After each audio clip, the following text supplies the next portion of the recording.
రాష్ట్ర ఉప ముఖ్యమంత్రి పంచాయతీరాజ్ గ్రామీణాభివృద్ధి శాఖ మంత్రి శ్రీ పవన్ కళ్యాణ్ గారు అన్నమయ్య జిల్లా రైల్వే కూడలి మండలం మైసూరువారిపల్లి పంచాయతీలో నిర్వహించిన గ్రామ సభలో పాల్గొన్నారు. మహాత్మా గాంధీ జాతీయ ఉపాధి హామీ పథకం ద్వారా 38.46 లక్షల విలువైన 43 పనులకు ఆమోదం తెలిపారు.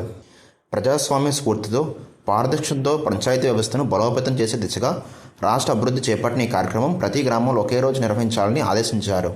ఇందుకు అనుగుణంగా ప్రతి గ్రామంలో సభలు మొదలుపెట్టారు. వీటిలో వేలాది మందికి పైగా ప్రజలు పాల్గొన్నారు. గ్రామ సభల ద్వారా 87 రకాలైన పనులు ఉపాధి హామీ పథకం ద్వారా చేపట్టేందుకు అవకాశం లభించింది.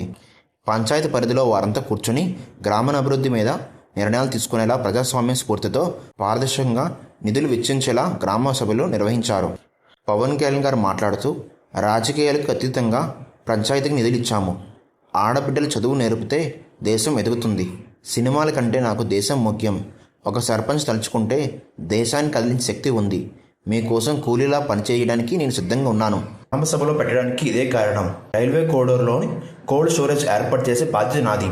ప్రతి సంవత్సరం 4 గ్రామ సభ్యులు పెడతాం. ఇక్కడ అందరూ బాధ్యత తీసుకుంటే ప్రతి పంచాయతీ రాల్గేవ్ సిద్ధ అన్న హజారేలాగా అవుతుంది. స్కిల్ డెవలప్మెంట్ యూనివర్సిటీ పెట్టాలని ఆలోచన ఉన్న ఆడబిడ్డకి వచ్చింది. అలాంటి ఆలోచనలు మరింత మందికి స్ఫూర్తిదాయకం అవ్వాలి. గ్రామ సచివాలయంలో మహిళలకు ప్రత్యేక స్థానం ఇవ్వాలి. తర్వాత అన్నమయ్య డ్యాం వరద ప్రాంతంలో పర్యటించి బాధితులను పరామర్శించారు. అన్నమయ్య డ్యాం కొట్టుకుపోవడం మూలంగా 2021 నవంబర్ 19న పులపర్తి, మదంపల్లి, తొంగుటూరుపేట, శేషంబపురం, తాలుపాక, గుండ్లూరు ప్రాంతాలు తీవ్రంగా నష్టపోయాయని గత పాలకులు పట్టించుకోలేదు. ఆ గ్రామ ప్రజలకు ఇచ్చిన హామీలు అమలు చేయలేదు. పవన్ కళ్యాణ్ గారు పులపర్తి గ్రామం వెళ్లి బాధిత ప్రజలను పరామర్శన చేశారు. నాటి ఘటనకు సంబంధించిన ఫోటోలను పరిశీలించి వారి సమస్యను అడిగి తెలుసుకున్నారు. తక్షణమే సమస్యను తీరుస్తామని హామీ ఇచ్చారు.